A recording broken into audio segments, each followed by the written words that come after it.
नमस्कार साथियों, आप सभी का बहुत बहुत स्वागत है हमारे यूट्यूब चैनल पर। आप CTET, UP TET, super TET किसी भी चीज़ की तैयारी कर रहे हैं उन सभी के लिए बाल विकास एवं शिक्षा शास्त्र महत्वपूर्ण सेगमेंट है ये, जिसमें हमने 30 क्वेश्चनों को इंक्लूड किया है। तो चलिए देखते हैं। आज का हमारा पहला सवाल है, पियाजे के अनुसार विकास की पहली अवस्था जन्म से लगभग 2 वर्ष अवस्था, पहली अवस्था जो पियाजे ने बताया जन्म से 2 वर्ष बताया के दौरान बच्चा सबसे बेहतर सीखता है। अमूर्त तरीके से चिंतन द्वारा, भाषा के नए अर्जित ज्ञान के अनुप्रयोग द्वारा, इंद्रियों के प्रयोग द्वारा, निष्क्रिय शब्दों को समझने के द्वारा। तो पियाजे के अनुसार विकास की जो पहली अवस्था थी उसमें इन्होंने बताया कि बच्चा कोई चीज़ सीखता है तो इंद्रियों के प्रयोग द्वारा सीखता है। ऑप्शन नंबर सी यहाँ से राइट होगा। सेकेंड क्वेश्चन हम लोग देखेंगे। सेकेंड क्वेश्चन में पूछा जा रहा है आपके सबसे अधिक गहन और जटिल समाजीकरण होता है पूर्व बाल्यावस्था के दौरान, प्रौढ़ावस्था के दौरान, व्यक्ति के पूरे जीवन में, किशोरावस्था के दौरान। तो सबसे अधिक गहन और जटिल समाजीकरण जो होता है किशोरावस्था के दौरान होता है। सामाजिकता चूर चूर के कब आती है इंसान में? किशोरावस्था के दौरान होती है। इस समय वो जो है समूह में रहना पसंद करता है। तो ऑप्शन नंबर डी यहाँ से राइट हो जाएगा। थर्ड क्वेश्चन हम देखेंगे। थर्ड क्वेश्चन में पूछा जा रहा है आनुवंशिकता को ... सामाजिक संरचना माना जाता है। गत्यात्मकता, स्थिर, प्राथमिक या गौण। आनुवंशिकता कहा जा रहा है किसी भी व्यक्ति के सामाजिक संरचना में क्या योगदान रखता है। तो आनुवंशिकता जो किसी व्यक्ति के सामाजिक संरचना में एक स्थिरता का स्थान रखता है, क्योंकि आनुवंशिकता ही किसी व्यक्ति के विकास को निर्धारित नहीं करती है, उसके साथ साथ में वातावरण भी महत्वपूर्ण योगदान निभाता है। इसलिए यहाँ पे वातावरण गत्यात्मक हो जाता है और आपकी आनुवंशिकता स्थिर हो जाती है। तो यहाँ से ऑप्शन नंबर बी राइट हो जाएगा। चौथा क्वेश्चन हम लोग देखेंगे। चौथे क्वेश्चन में पूछा जा रहा है सीखने का वह सिद्धांत जो पूर्ण रूप से और केवल अवलोकनीय व्यवहार पर आधारित, पूर्ण रूप से अवलोकनीय व्यवहार पर आधारित है। सीखने के सिद्धांत अवलोकनीय व्यवहार, व्यवहारवादी, संरचनावादी, संज्ञानवादी या विकास। अवलोकनीय व्यवहार मतलब जो आप उसको फेस टू फेस कर रहे हो, देख रहे हो, अपने व्यवहार से सीख रहे हो। ऐसे व्यवहार में आपके चेंजिंग जो आ रहा है, जो आपके समाज में रहने से साथ में रहने से जो व्यवहार में चेंजिंग आ रहा है उसको आप अवलोकनीय व्यवहार कह सकते हैं। तो अवलोकनीय व्यवहार जो सीखने के सिद्धांत व्यवहारवादी से संबंध रखता है। ऑप्शन नंबर ये यहाँ से राइट हो जाएगा। पांचवा क्वेश्चन देखेंगे। पांचवें क्वेश्चन में पूछा जा रहा है निम्नलिखित में से कौन सा समझ के लिए शिक्षण को प्रदर्शित नहीं करता है? समानता और अंतर देखने और सादृश्यता स्थापित करने के लिए विद्यार्थियों की सहायता करना। समानता और अंतर देखने और सादृश्यता स्थापित करने के लिए विद्यार्थियों की सहायता करना, ये तो समझ के लिए होता ही है। सेकेंड ऑप्शन आपका दिया हुआ है यहाँ पे, विद्यार्थियों को एकांकी तथ्यों और प्रक्रियाओं को याद करने के योग्य बनाना। परिघटना या अवधारणा को अपने शब्दों में व्यक्त करने के लिए विद्यार्थियों को कहना। नियम कैसे काम करता है इसे स्पष्ट करने हैं। याद करने की जो बात होती है वो गलत मानी गई है आपके एनसीएफ के अनुसार, राष्ट्रीय शिक्षा नीति के अनुसार। तो यहाँ से याद करने वाला ऑप्शन कहीं भी दिखे तो आप उसको गलत मान सकते हैं। तो यहाँ से बी ऑप्शन राइट हो जाएगा। नेक्स्ट क्वेश्चन हम लोग देखेंगे। नेक्स्ट क्वेश्चन में पूछा जा रहा है निम्नलिखित में से कौन सी विशेषता आंतरिक रूप से अप्रेरित बच्चों के लिए सही है? आप किसी कार्य को आंतरिक रूप से अप्रेरित है करने के लिए, कोई भी कार्य हो आप, तो उसको आप क्या करते हैं? ये व्यवहारिक क्वेश्चन है। अगर आप क्वेश्चन समझ पा रहे हैं बहुत अच्छे से करेंगे। वो कार्य करते समय उच्च स्तर की ऊर्जा प्रदर्शित करते हैं। बिल्कुल, अगर आप किसी कार्य को करने के लिए आंतरिक रूप से प्रेरित हैं तो बिल्कुल उच्च ऊर्जा स्तर पर अपना प्रदर्शित करेंगे। वो चुनौती भरे कार्यों को पसंद करते हैं। बेशक इसमें कोई भी दो राय नहीं, ये हमेशा सफल होते हैं। ये हमको गलत लग रहा है क्योंकि आप हमेशा सफल हो किसी कार्य में, ये नहीं होता है। भले आप पूरी ऊर्जा के साथ में, पूरे आनंद के साथ में और पूरी चुनौती के साथ करें, पर सफल ही हो ये कोई ज़रूरी नहीं होता है। उन्हें कार्य करने में बिल्कुल आनंद आएगा। अगर आप आंतरिक रूप से किसी कार्य को कर रहे हैं तो आपको मज़ा आएगा उस कार्य को करने के लिए। इसलिए यहाँ से जो क्वेश्चन के अनुसार सही विकल्प होगा वो सी होगा। ये हमेशा सफल होते हैं, ये नेसेसरी नहीं होता। इसलिए यहाँ से जो है ऑप्शन नंबर सी राइट हो जा रहा है। नेक्स्ट क्वेश्चन हम लोग देखेंगे। नेक्स्ट क्वेश्चन में पूछा गया है एक शिक्षिका अपनी कक्षा को प्रतिभाशाली बच्चों की योग्यता की उपलब्धि चाहती है। क्या चाहती है? प्रतिभाशाली बच्चों की योग्यता की उपलब्धि चाहती है। मतलब वो अपने विद्यार्थियों में प्रतिभाशाली बच्चों जैसी उपलब्धि लाना चाहती है। अपने उद्देश्य को प्राप्त के लिए निम्नलिखित में से क्या नहीं करना चाहिए? तो अगर वो ऐसा करे कि अपने बच्चों के जितने भी क्लास में बच्चे हैं ऊपर प्रतिभाशाली बच्चों जैसी उपलब्धि प्राप्त करवाने के लिए उसको क्या नहीं करना चाहिए? क्वेश्चन में ये पूछा जा रहा है। विशेष ध्यान के लिए उन्हें समकक्षियों से अलग करना, ये हमको सही नहीं लग रहा है, क्योंकि आप किसी चीज़ को अलग नहीं करके फिर क्या आप उपलब्धि समकक्षियों से अलग कर दोगे? समकक्षियों के साथ में हमारे यहाँ क्या होता है, समावेशी शिक्षा पे जोर दिया गया, जिसमें आप सभी बच्चों को एक साथ बैठने का अवसर दें, एक साथ सीखने का अवसर दिया जाता है। भले कोई बच्चा कमज़ोर है या प्रतिभाशाली, उसको विशेष ध्यान आप दे सकते हैं, पर ये नहीं कि उसको अलग कर दिया जाए। तो यहाँ से ऑप्शन नंबर ये हमको गलत लग रहा है, लेकिन और ऑप्शन हमको पढ़ना है। जो सबसे अच्छा और सटीक आंसर हमको लगेगा वही दिया जाएगा। बी ऑप्शन है, उनकी सृजनात्मकता को समृद्ध करने के लिए उन्हें चुनौती देना है। बिल्कुल, ये तो होना ही चाहिए। सृजनात्मकता का सृजन करने के लिए, आपको समृद्ध करने के लिए उन्हें चुनौती देना पड़ेगा, तभी तो वो किसी चीज़ के बारे में सोच पाएंगे, उसके बारे में सृजन कर पाएंगे। तो ये तो सही ऑप्शन हो गया आपका। गैर शैक्षणिक गतिविधियों में आनंद लेना सिखाना। शैक्षणिक गतिविधियाँ होती हैं, उसमें आनंद लेंगे तभी वो उनका सर्वांगीण विकास पॉसिबल है, तो ये भी ऑप्शन राइट होगा। तनाव को नियंत्रित करना सिखाना, तनाव को नियंत्रित करना सिखाना, ये भी ऑप्शन राइट है। तो क्वेश्चन के अनुसार जो राइट आंसर बनेगा वो आपका हो जाएगा। क्या नहीं करना चाहिए, इस बात को ध्यान देखना। तो ये नहीं करना चाहिए, विशेष ध्यान के लिए उन्हें समकक्षियों से अलग नहीं करना चाहिए। उनको समकक्षियों के बीच में रहते हुए उन पर विशेष ध्यान देते हुए उनको सिखाने की ज़रूरत होती है। अलग करने की कोई बात नहीं हुई है हमारे एनसीईआरटी में। तो यहाँ से जो राइट आंसर क्वेश्चन के अकॉर्डिंग बनेगा ऑप्शन नंबर ये हो जाएगा। नेक्स्ट क्वेश्चन हम लोग देखेंगे। नेक्स्ट क्वेश्चन में पूछा जा रहा है, छोटे शिक्षार्थियों में निम्नलिखित में से कौन सा लक्षण पठन कठिनाई का नहीं है? छोटे बच्चे होते हैं, उसमें कौन सा लक्षण पठन कठिनाई का नहीं है? मतलब ऐसे कौन से लक्षण हैं जो पठन कठिनाई में दिक्कत नहीं देते हैं, मतलब पढ़ने में कठिनाई नहीं उत्पन्न करते हैं? शब्दों और विचारों को समझने में कठिनाई। अब ये तो पठन कठिनाई को क्या दिक्कत देंगे? शब्दों और विचारों को समझना है ना, पढ़ना तो है नहीं। सुसंगत वर्तनी में कठिनाई, ये थोड़ा पठन कठिनाई हमको लग रही है। वर्ण एवं शब्द पहचानने में कठिनाई, ये भी पठन कठिनाई है। पठन गति और प्रवाह में कठिनाई, ये भी तो है ही।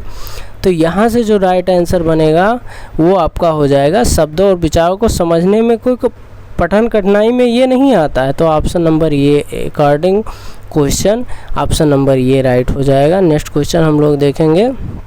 नेक्स्ट क्वेश्चन में पूछा जा रहा है, शिक्षार्थियों को आत्मनियम, क्या कह रहा है? शिक्षार्थियों को आत्मनियम की ओर संकेत करता है।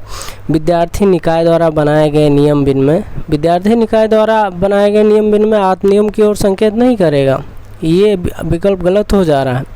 स्व अनुशासन और नियंत्रण कुछ हद तक सही है, पर अभी हम और ऑप्शन देंगे। अपने सीखने का स्वयं पर्यवेक्षण करने की उनकी योग्यता, ये हमको ज़्यादा सटीक लग रहा है। Option number C. विद्यार्थियों के व्यवहार के लिए विनिमय बनाना, ये भी राइट आंसर नहीं। राइट आंसर आपका ऑप्शन नंबर सी हो जाएगा। तो यहाँ से option number C right answer हो जाएगा। नेक्स्ट क्वेश्चन हम लोग देखेंगे। नेक्स्ट क्वेश्चन में पूछा जा रहा है, निम्नलिखित में से किस कथन को सीखने के लक्षण के रूप में नहीं माना जाता है? व्यवहार का अध्ययन सीखना है, अधिगम भी सीखने का एक हिस्सा है। सीखना एक प्रक्रिया है जो व्यवहार में मध्यस्थता करती है। सीखना कुछ ऐसी चीज़ है जो कुछ अनुभव के परिणाम स्वरूप घटित। कह रहा है किस कथन को सीखने के लक्षण के रूप में नहीं माना जा सकता? सीखने का लक्षण तो भाई अधिगम भी सीखने का एक हिस्सा है, अनलर्निंग भी तो सीखने का एक हिस्सा है। तो ये तो लक्षण है ही। सीखना एक प्रक्रिया जो व्यवहार में मध्यस्थता करती है, बिल्कुल करती है। आप किसी चीज़ को सीख रहे हैं तो आपके व्यवहार में परिवर्तन आएगा, बेशक आएगा, तो वो सीखने की मध्यस्थता कर रहा है। तो ऑप्शन नंबर सी भी सही जा रहा है। पर पूछा गया नहीं माना जा सकता, लक्षण नहीं माना जाती। सीखना कुछ ऐसी चीज़ है कुछ अनुभव के परिणाम स्वरूप घटित होती है, बेशक, तो ये भी लक्षण होता है एक। पर क्वेश्चन के अकॉर्डिंग जो आपका सही ऑप्शन होगा वो ये होगा, व्यवहार का अध्ययन सीखना है, ये नहीं होता है सीखने का लक्षण। तो ऑप्शन नंबर ये यहाँ से राइट हो जाएगा। 11 नंबर क्वेश्चन हम लोग देखेंगे। 11 नंबर क्वेश्चन में पूछा जा रहा है सिद्धांत के रूप में रचनावाद। सिद्धांत के रूप में रचनावाद क्या है? सूचनाओं को याद करने और पुनः स्मरण द्वारा जांच करने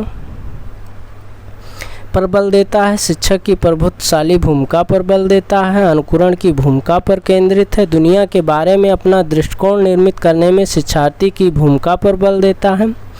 तो यहाँ से जो आपका राइट आंसर बनेगा वो बनेगा दुनिया के बारे में अपना दृष्टिकोण निर्मित करने में शिक्षार्थी की भूमिका पर बल देता है। रचनावाद का सिद्धांत किस पे बल देता है? दुनिया के बारे में अपना दृष्टिकोण निर्मित करना। आपका अपना व्यक्तिगत दृष्टिकोण क्या है उस पर बल देता है। रचनावाद सिद्धांत किस पर बल देता है? किसी बच्चे शिक्षार्थी की भूमिका पर उसके अपने दृष्टिकोण निर्मित करने में बल देता है। तो ऑप्शन नंबर डी यहाँ से राइट हो जाएगा। नेक्स्ट क्वेश्चन हम लोग देखेंगे। नेक्स्ट क्वेश्चन में पूछा जा रहा है सृजनात्मक शिक्षार्थी वो है जो परीक्षा में हर बार अच्छे अंक प्राप्त करने के योग्य है। ये कोई ज़रूरी बात नहीं है। पार्श्व लेटरल चिंतन और समस्या समाधान में अच्छा है। ये कुछ हद तक बात हमको सही लग रही है, पर हम सारे ऑप्शन देख लेंगे, उसके बाद में अपना जो है आंसर करेंगे। और आपको भी यही करना चाहिए।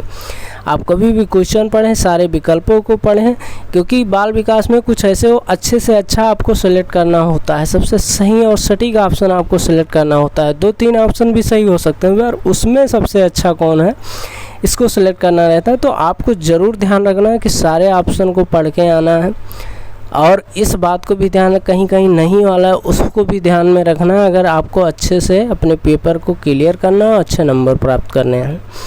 ड्राइंग और पेंटिंग में बहुत विलक्षण, ऐसा कोई ज़रूरी नहीं होता है। सृजनात्मक शिक्षार्थी वही है जो ड्राइंग और पेंटिंग में बहुत विलक्षण हो। सृजनात्मक शिक्षार्थी ऐसा तो है नहीं कि ड्राइंग और पेंटिंग में ही बहुत विलक्षण हो तो वो सृजनात्मक होगा।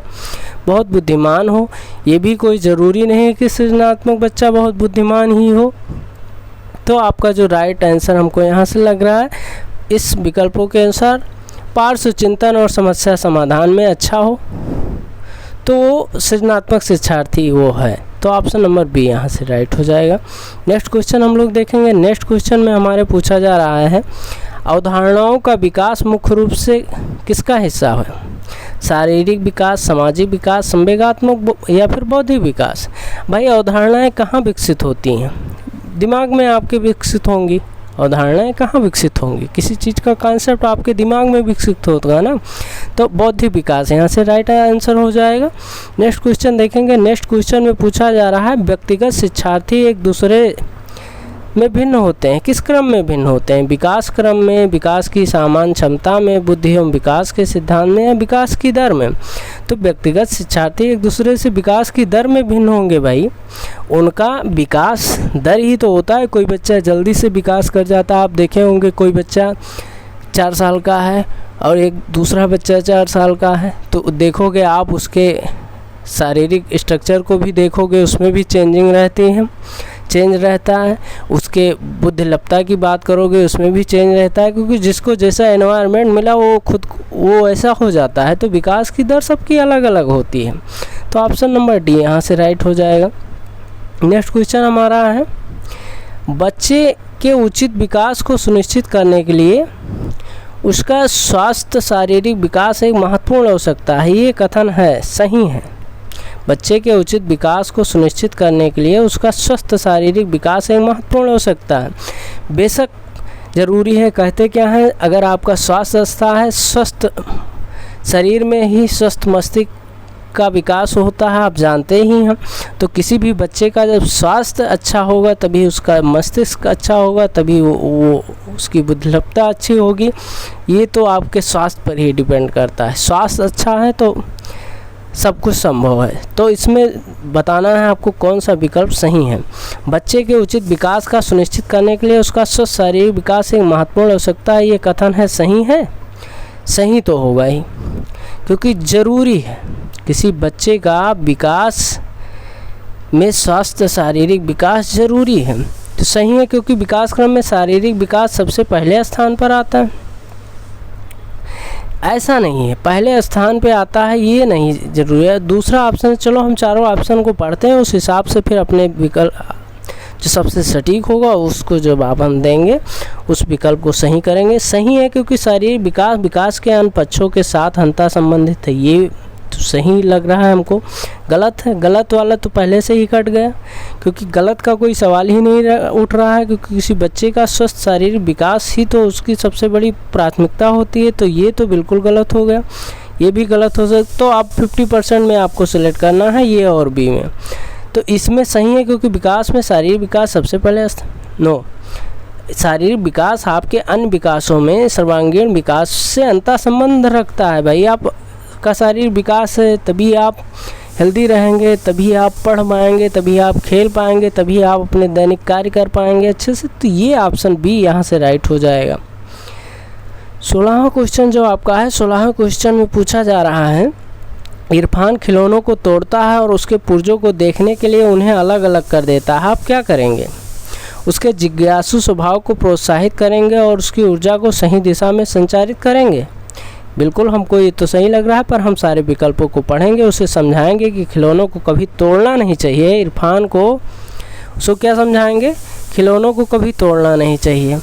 तीसरा उसको क्या कह रहा है कि इरफानों को खिलौनों से कभी भी नहीं खेलने देंगे। ये सब कोई विकल्प हैं, हमको ऑप्शन नंबर ये लग रहा है। भाई अगर उसने तोड़ा है खिलौनों को, उसके पुर्जों को देख रहा है, यानी उसके मन में कोई जिज्ञासा है, उस जिज्ञासा को दमन नहीं करना है हमको, बल्कि उसके जिज्ञासा को उसको सही दिशा देना है। इसलिए यहाँ से विकल्प जो आपका राइट होगा वो ये होगा, उसके जिज्ञासु स्वभाव को प्रोत्साहित करेंगे और उसकी ऊर्जा का सही दिशा में संचारित करेंगे। तो ऑप्शन नंबर ये यहाँ से राइट हो जाएगा।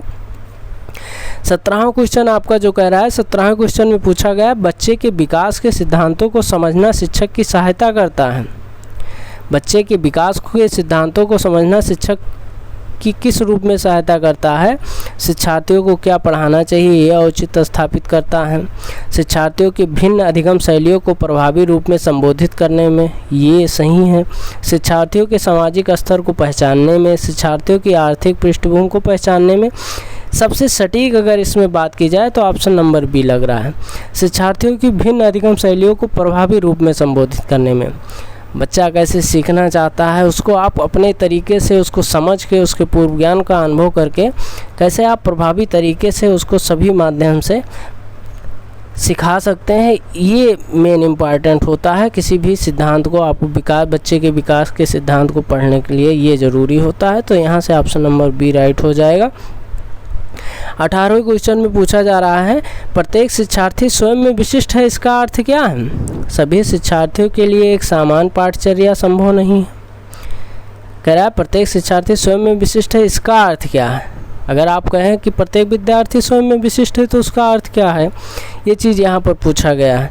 एक विषम रूपी कक्षा में शिक्षार्थियों की क्षमताओं को विकसित करना संभव, ये कोई मेल ही नहीं खा रहा है। क्वेश्चन प्रश्न के अनुसार कोई भी दो शिक्षार्थी अपनी योग्यताओं, रुचियों और प्रतिभाओं में एक समान नहीं होते, ये राइट आंसर दिख रहा है। पर हम चौथा ऑप्शन भी पढ़ेंगे, शिक्षार्थियों में ना तो कोई समान विशेषताएं होती हैं और ना ही उसके लक्ष्य समान होते हैं। ऐसा कोई नहीं, कुछ समान विशेषताएं हो भी सकती हैं, नहीं भी हो सकती हैं, लक्ष्य भी समान हो सकते हैं, नहीं भी हो सकते हैं। तो ये तो राइट नहीं होगा, ऑप्शन नंबर सी क्वेश्चन के अनुसार सही हो जाएगा।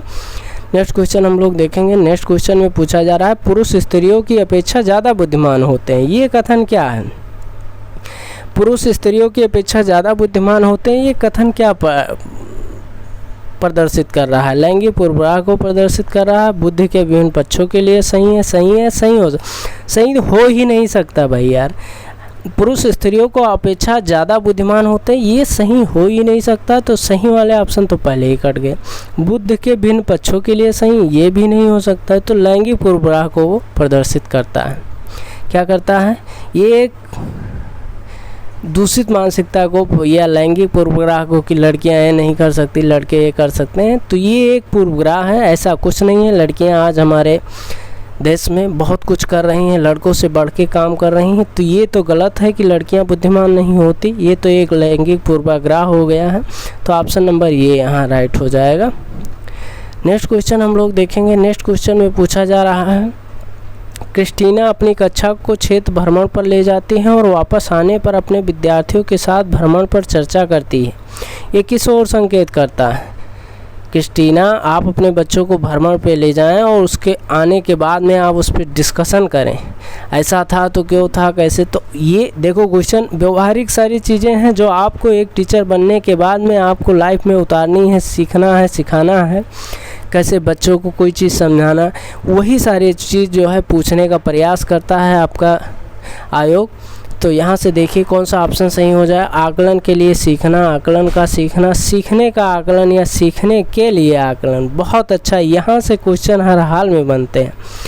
सीखने का आकलन यहाँ क्या हो जाए? ले जाते हो आपस विद्यार्थियों के साथ भ्रमण पर चर्चा करती है, किस ओर संकेत करता है? सीखने का आकलन। ये चारों देखने में आपको लग रहा है चारों का अलग अलग आंसर बनता है, चारों पे क्वेश्चन बनाए जाते हैं सीटेट के द्वारा। तो असेसमेंट आपको पढ़ लेना है, यहाँ से क्वेश्चन हर हाल में 1 नंबर आपको बनेगा। तो आपको इसका कंटेंट अच्छे से समझ लेना है। अगर हमको टाइम मिलेगा तो हम ही आपको एक क्लास इस पर लेकर आपको अच्छे से समझा देंगे। तो यहाँ से जो राइट आंसर आपका बनेगा ऑप्शन नंबर सी हो जाएगा। नेक्स्ट क्वेश्चन हम लोग देखेंगे। नेक्स्ट क्वेश्चन में पूछा जा रहा है, मानव विकास कुछ विशेष सिद्धांतों पर आधारित है, निम्नलिखित में से कौन सा मानव विकास का सिद्धांत? सामान्य से विशिष्ट, प्रतिवर्ती, निरंतरता, अनुक्रमकता।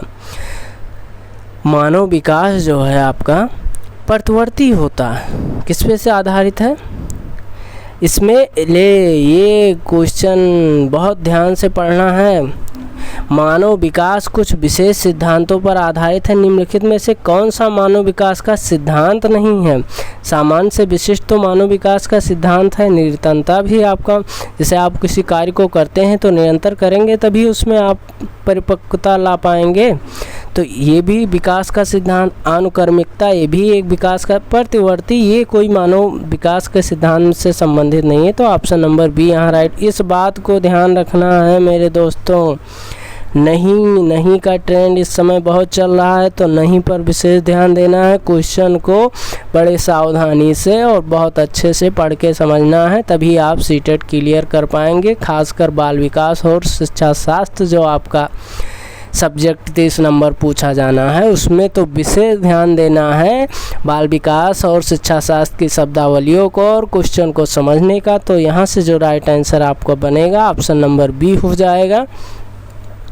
22वां क्वेश्चन जो आपका बन रहा है, निःशक्त बच्चों के लिए समेकित शिक्षा की केंद्रीय प्रायोजित योजना का उद्देश्य है में निःशक्त बच्चों को शैक्षिक अवसर उपलब्ध करना। मुक्त विद्यालयों को, ब्लाइंड रिलीफ एसोसिएशन के विद्यालयों को, नियमित विद्यालयों को, विशेष विद्यालयों को।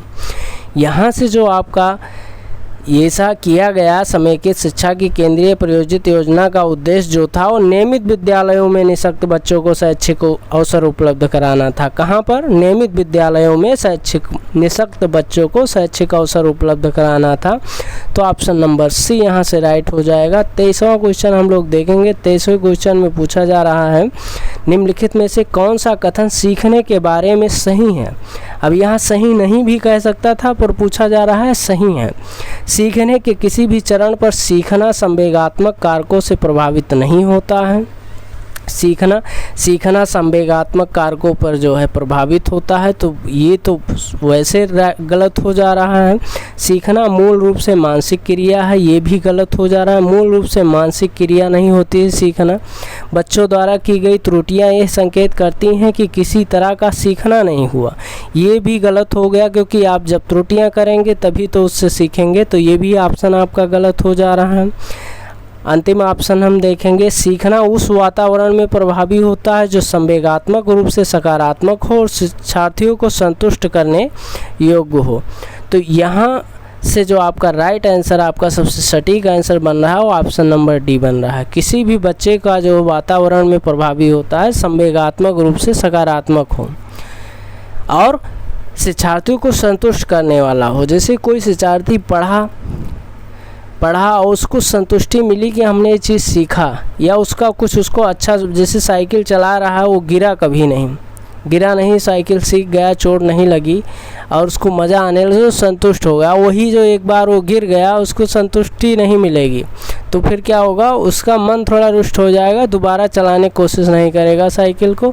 तो इसलिए यहाँ से जो राइट आंसर बनेगा ऑप्शन नंबर डी हो जाएगा। 24वां क्वेश्चन आपका जो चल रहा है, 24वें क्वेश्चन में पूछा गया असेसमेंट से। हमने कहा असेसमेंट आपको पढ़ना ही, यहाँ से 1 नंबर सीटेट में बनना ही है, बिल्कुल फिक्स है।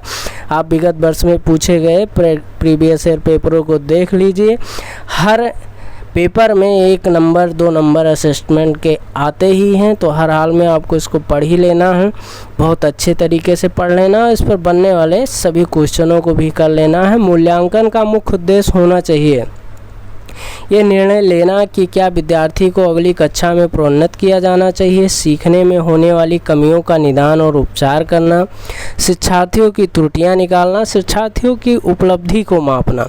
तो यहाँ से जो आपका राइट आंसर बनेगा, जैसे शिक्षार्थियों की त्रुटियां निकालना, ये कोई मूल्यांकन का उद्देश्य नहीं होता है कि आप शिक्षार्थियों की त्रुटियां निकालते फिरें, तो ये तो वैसे गलत हो गया। शिक्षार्थियों की उपलब्धि को मापना, ये भी नहीं होता है कि शिक्षार्थियों की उपलब्धि को ही मापा जाए, बल्कि मूल्यांकन का मुख्य उद्देश्य होता है किसी बच्चे की कमी को जानकर उसके कमियों को दूर कैसे किया जाए, इन सभी उपायों का आकलन किया जाता है और उपचार किया जाता है। कमियों को निदान और उपचार करना ही, बच्चों की कमियों और का निदान और उपचार करना ही क्या कहलाता है, मूल्यांकन कहलाता है। तो यहाँ से जो राइट आंसर आपका बनेगा बी हो जाएगा।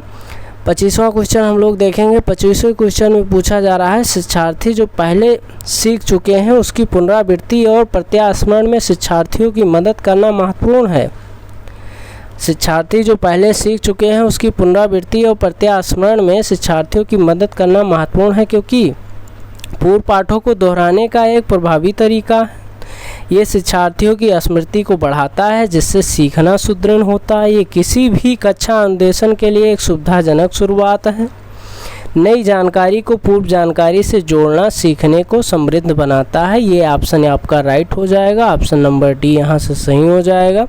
किसी भी नई जानकारी को पूर्व जानकारी से जोड़ना सीखने को समृद्ध बनाता है, मजबूत बनाता है, संबंध बनाता है, परिपक्व बनाता है, इसलिए ऑप्शन नंबर डी यहाँ से राइट हो जाएगा। 26वां क्वेश्चन हम लोग देखेंगे। 26वें क्वेश्चन में पूछा जा रहा है सृजनात्मक उत्तरों के लिए आवश्यक होता है मुक्त उत्तर वाले प्रश्न। एक अत्यंत अनुशासित कक्षा हो ही नहीं सकती भाई। सृजनात्मक उत्तर के लिए आपको क्या होना चाहिए, बच्चे को बहुत ज़्यादा अनुशासित कर दोगे आप, सख्त कर दोगे तो वो सृजन नहीं कर पाएंगे, फिर उनको अपसारी चिंतन नहीं हो पाएगा, वो समृद्ध सोच नहीं रख पाएंगे, वो विस्तृत सोच। तो ये ऑप्शन वैसे गलत हो जा रहा है। प्रत्यक्ष शिक्षण एवं प्रत्यक्ष प्रश्न, ये भी सृजनात्मकता के लिए हर चीज़ प्रत्यक्ष हो, ये कहाँ से ज़रूरी है, ये ज़रूरी है नहीं, तो ये भी गलत हो जाएगा। सृजनात्मकता कब आएगी, जब वो कुछ एक्स्ट्रा सोचेंगे, कुछ परे सोचेंगे, तभी से उनके अंदर सृजन करने की क्षमता विकसित होगी, अवधारणा विकसित होगी। तो ये भी ऑप्शन गलत हो जा रहा है। विषय वस्तु आधारित प्रश्न, ये भी, और अदर शैक्षिक गतिविधियाँ भी ज़रूरी है सृजनात्मकता के लिए, तो ये भी गलत हो जा रहा है। मुक्त उत्तर वाले प्रश्न, जिनका उत्तर एक बंधा हुआ ना हो, एक विस्तृत उत्तर मिले, अलग अलग विचार मिले, ऐसे उत्तर वाले प्रश्न अगर पूछा जाए तो सृजनात्मक उत्तरों के लिए आवश्यक है। तो ऑप्शन नंबर ये यहाँ से राइट हो जाएगा। 27वां क्वेश्चन देखेंगे। 27वें क्वेश्चन में पूछा गया है शिक्षार्थियों को डांट के लिए प्रोत्साहित नहीं करना चाहिए, अधिक से अधिक पाठ सहगामी क्रियाओं में हिस्सा लेना। ऐसा तो करना ही चाहिए, ऐसा क्यों नहीं करना चाहिए, ज़रूरी होता है किसी भी विद्यार्थी के लिए कि उसको अधिक से अधिक पाठ सहगामी क्रियाओं में हिस्सा ले, तभी तो उसका सर्वांगीण विकास हो पाएगा। तो ये तो सही ऑप्शन लग रहा है, लेकिन आपको बताना क्या है किसके लिए प्रोत्साहित नहीं करना चाहिए। नेक्स्ट ऑप्शन हम इसलिए पढ़ेंगे, शिक्षक जो पूछ सकते हैं उन सभी प्रश्नों के उत्तर याद करने में।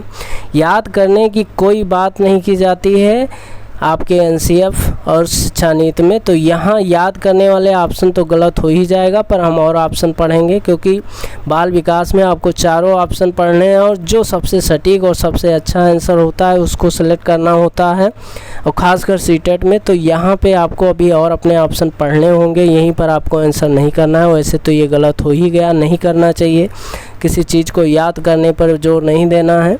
कक्षा के अंदर और बाहर से अधिक प्रश्न पूछें,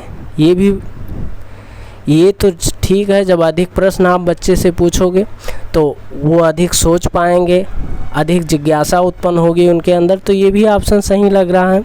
समूह कार्य में दूसरे शिक्षार्थियों के साथ सक्रिय रूप से अंतःक्रिया करना, जब आप परस्पर रूप से एक दूसरे से सक्रिय रूप से मिलेंगे तो आपका सामाजिक विकास अच्छा होगा, तो ये भी सही विकल्प दिख रहा है। तो इसमें आपको नहीं वाला बताना है, तो ऑप्शन नंबर बी यहाँ से राइट हो जाएगा। शिक्षक जो पूछ सकते हैं उन सभी प्रश्नों के उत्तर याद करना, ये जो है शिक्षार्थियों को प्रोत्साहित करने का तरीका नहीं है, तो ऑप्शन नंबर बी यहाँ से राइट हो जाएगा क्वेश्चन के अनुसार, क्योंकि ये गलत होता है। 28वां क्वेश्चन आपका है। 28वें क्वेश्चन में पूछा जा रहा है, निम्नलिखित में कौन सा रचनात्मक आकलन के लिए उचित उपकरण नहीं है? सत्य परीक्षा, प्रश्नोत्तरी और खेल, दत्त कार्य, मौखिक प्रश्न। तो आपका जो राइट आंसर बनेगा, दत्त कार्य जो है किसी भी रचनात्मक आकलन के लिए उचित उपकरण नहीं। आप रचनात्मक आकलन के लिए प्रश्नोत्तरी और खेल करेंगे, उसमें भी रचनात्मक आकलन होगा। सत्य परीक्षा कराएंगे, उसमें भी रचनात्मक आकलन होगा। मौखिक प्रश्न से आप कोई क्वेश्चन पूछ रहे हैं, मौखिक रूप से बच्चा अपने हिसाब से कैसे भी क्वेश्चन का जवाब देगा। अलग अलग एक क्वेश्चन का अलग अलग बच्चे से अगर आप पूछ रहे हैं तो उसको अपने अपने हिसाब से अपने अपने शब्दों में वो अलग अलग तरीके से पेश करेगा। प्रश्नोत्तरी और खेल कराएंगे, उसमें भी बच्चा अपने तरीके से अपने हुनर के हिसाब से अपने तरीक़ों से उसी चीज़ को करेगा। तो ये सारी चीज़ें तो रचनात्मक आकलन पर उपकरण हैं, पर दत्त कार्य से संबंधित नहीं, तो ऑप्शन नंबर सी यहाँ से राइट हो जाएगा। 29वां क्वेश्चन हमारा है। 29वें क्वेश्चन में पूछा जा रहा है, विद्यार्थियों के सीखने में जो रिक्तियां रह जाती हैं उनके निदान के बाद क्या होना चाहिए? ये आपको पढ़ के बताना है। सभी पाठों को व्यवस्थित रूप से दोहराना, शिक्षार्थियों और अभिभावक को उपलब्धि के बारे में बताना, समुचित उपचारात्मक कार्य करना, सघन अभ्यास करना। यहाँ से अभी हमने बताया किसी चीज़ की क्या कमी है, किस वजह से बच्चा नहीं सीख पा रहा है, उसकी का आप पता लगा के क्या करते हैं, उसका उपचारात्मक कार्य करते हैं, उस कमियों को दूर करने का प्रयास करते हैं। तो यहाँ से जो राइट आंसर बनेगा वो ऑप्शन नंबर सी हो जाएगा। आज का हमारा अंतिम क्वेश्चन ये है कि भारतीय समाज की बहुभाषिक विशेषता की देखा जाना चाहिए, देखा जाना चाहिए। भारतीय समाज की बहुभाषिक विशेषता को देखा जाना चाहिए। किस रूप में देखा जाना चाहिए? विद्यार्थियों को सीखने के लिए प्रेरित करने हैं, शिक्षक योग्यता की चुनौती के रूप में, शिक्षार्थियों के लिए विद्यालय जीवन को एक जटिल अनुभव के रूप में बनाने के लिए कारक के रूप में, या शिक्षण अधिगम प्रक्रिया में बाधा के रूप में, या विद्यालय जीवन को समृद्ध बनाने के संसाधन के रूप में। तो विद्यालय जीवन को समृद्ध बनाने के संसाधन के रूप में देखना जाना चाहिए।